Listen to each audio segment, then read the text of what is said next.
Hello and welcome to yet another episode of Great Games. My name is Matt, and today we're going to be talking yet again about some of my favorite Genesis games as a kid. It's always fun to go back in time and see memories from old games and see how those games were. And luckily, most of my games that I enjoyed were pretty darn good. Not to brag or anything, but that's not to say that there weren't some stinkers. So today we're going to be taking a look at maybe one of those stinkers. So take a look at the video, and I hope you enjoy it.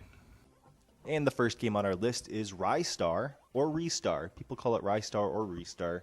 I don't know what the proper name is. I call it Rystar, so I'm going to say Rystar. It's a platformer released for the Sega Genesis relatively late in its life in early 1995. Rystar's main means of attack is to grab his opponent and pull him into his head so the opponent explodes.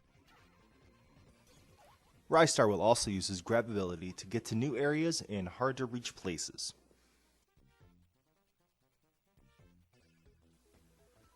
Defeating enemies by grabbing them is always a lot of fun, and it never really starts to feel too gimmicky either, which is always a good thing.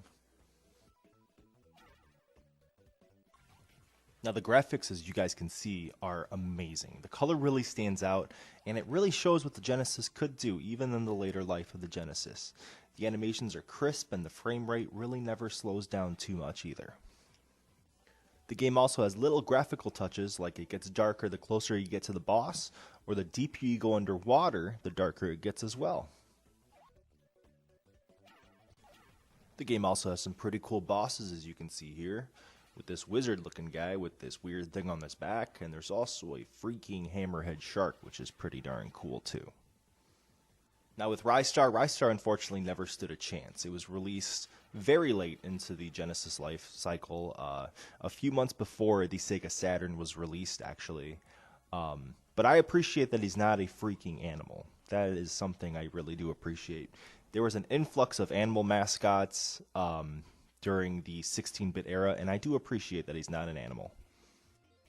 Now this game has incredible music and an incredible soundtrack, so I'm going to let you guys listen to it for a little bit here.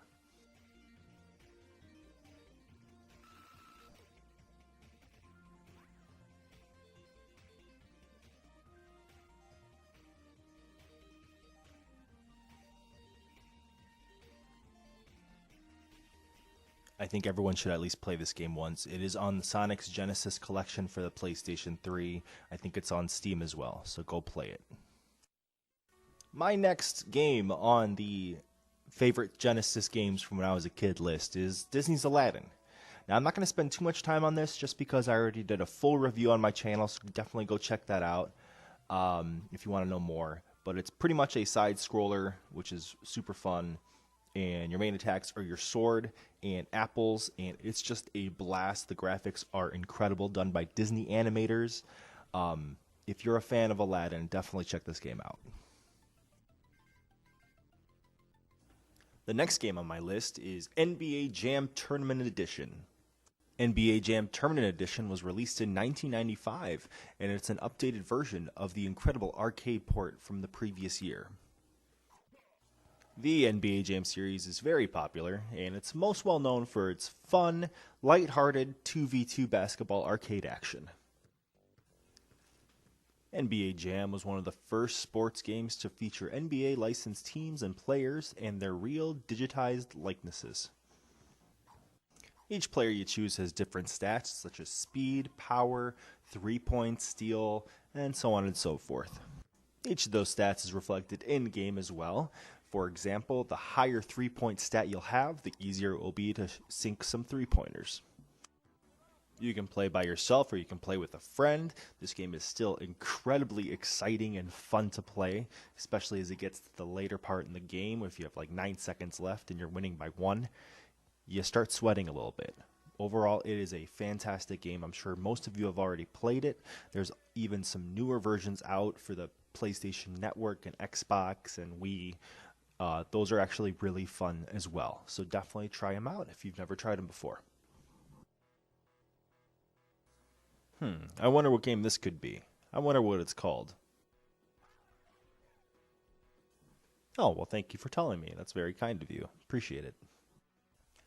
Power Rangers for the Sega Genesis was released in 1994 during the height of the Power Ranger craze. during actually the beginning of it, because it's still pretty dang popular right now with the whole movie coming out. Yeah, but anyway, I digress. Power Rangers is a basic fighter, but it's perhaps too basic. Out of all the games I've played for these reviews or videos or whatever, this is the one game that doesn't really hold up too well. And this is the one game I don't know why I liked it as a kid. Perhaps the draw of being able to fight as my favorite heroes on TV was too great, and that's why. I will say that this game does try to do something different. Instead of it just being a boring old fighter where you fight 2 rounds of the same person, the first round you fight the monster as a regular size, as a regular Power Ranger, and then Rita comes over here and be like, boom, make my monster grow because you beat me the first time, so this will be different. And you fight him as an enlarged person as a Megazord, which is awesome because look at this cutscene where you see the Megazords forming together. It's just the best. Seriously cool. I love it.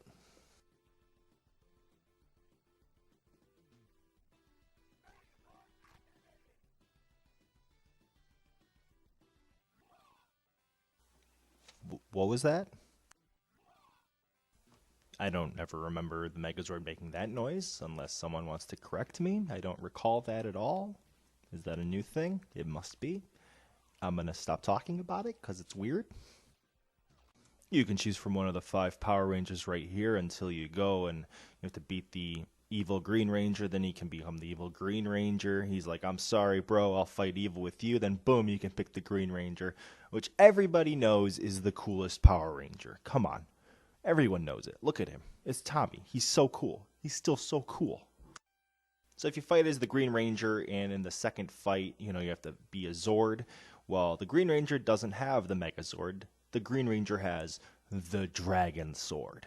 I mean, he is a frickin' flute that's shaped as a knife to summon a dragon to fight alongside you from the tundra. He's so cool. He's dreamy. I love him. I do have really fond memories of this game, and playing it kind of ruined some of those fond memories, but I still had kind of fun with it, even though it is far from a good game. Like, I literally beat the story mode in 15 minutes. There's a cool 2-player mode too, I guess, if you want to fight with someone. If you have friends, unlike me, and want to fight Power Rangers with someone, this is the way to go, I think. So go for it. This is me beating the game right here. I told you, like 15 minutes. It was insane.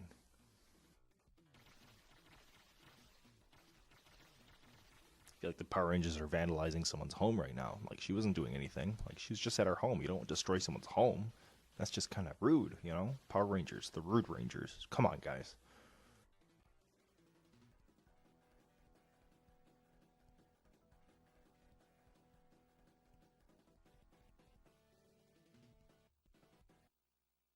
And we went from a game that I can beat in 15 minutes into this incredibly difficult game, Ghouls and Ghosts, which is made by Konami, released for the Sega Genesis in 1989 when I was 1, and released in the arcades in 1988.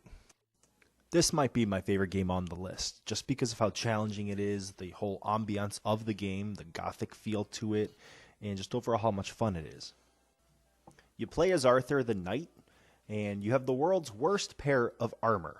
Seriously. One hit, and your armor comes off, and you're running around in your underwear when everything in the world wants to kill you. Oh, it's a treasure chest. Oh no, it's a stupid wizard who turns you into an old man, which makes you really slow and dumb looking. Everything wants to harm you in this game. There are some pretty cool power-ups in this game, such as the gold armor, which allows you to charge your attack, and you will unleash a ridiculously powerful attack. Now, the only thing about the gold armor, it does not allow extra hits. So even one hit from an enemy in your gold armor, you're in your underwear again. This is one of those kind of trial and error games where you want to do well, but you're going to die a lot before you do well. Especially if you're like me and haven't played this game in a long time, you will die a ton of times. But you want to keep on playing. You never want to give up. You always want to keep on playing because you can be like, I can do better next time. Or I can show this game who's boss. It won't be easy doing it though.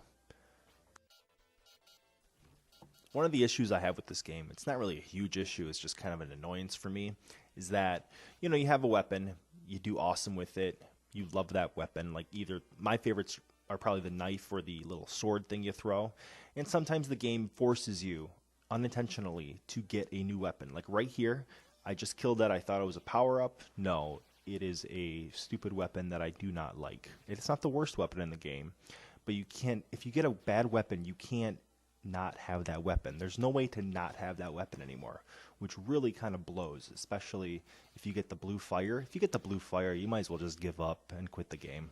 It's that bad. I legitimately said a lot of swear words while recording this footage right here where I got the blue flame because I didn't want to keep on playing because I knew it was just going to be a terrible time. This game also has some incredibly fun boss battles, and it's always exciting to see what kind of bosses will show up next, and figuring out how to defeat them is always really fun. This game also has some really fun but challenging platforming sections in it too, as you can see here. But the controls are designed very well, and they're very responsive, so if you screw up, it's going to be your fault. So you beat this game, you're like, man, I'm excited, I just beat Ghouls and Ghosts. But guess what, you didn't, because just like every other Ghosts and Goblins game, you have to actually beat it twice to get the true ending. So just be prepared for that if you guys decide to play it, which I do recommend you do play it. It is one of my favorite games of all time, 100%, and I think everyone deserves to play it. Everyone needs to play it. I think it's on the original Wii's Virtual Console. I don't think it's on Wii U yet. I don't know if it ever will be, because I'm not sure they have Genesis games on there. But yeah, get this game if you can, guys. Seriously, it'll change your life. Well, that's it today for this video. I hope you guys enjoyed watching it. Let me know in the comments what kind of games you guys liked, or if you played any of these games, if you've never played them, if you disagree with some of my choices, which is perfectly cool. I want to know some new games I want to play now, too. There's a butt ton of games behind me that I need to play still, so let me know what kind of games you want to see next, or if you guys want another list, or opinions, or reviews, or anything. Just let me know, right in the comments below. If you guys liked the video, let me know. If you didn't like it, let me know too. Thank you so much for watching, and have a great day.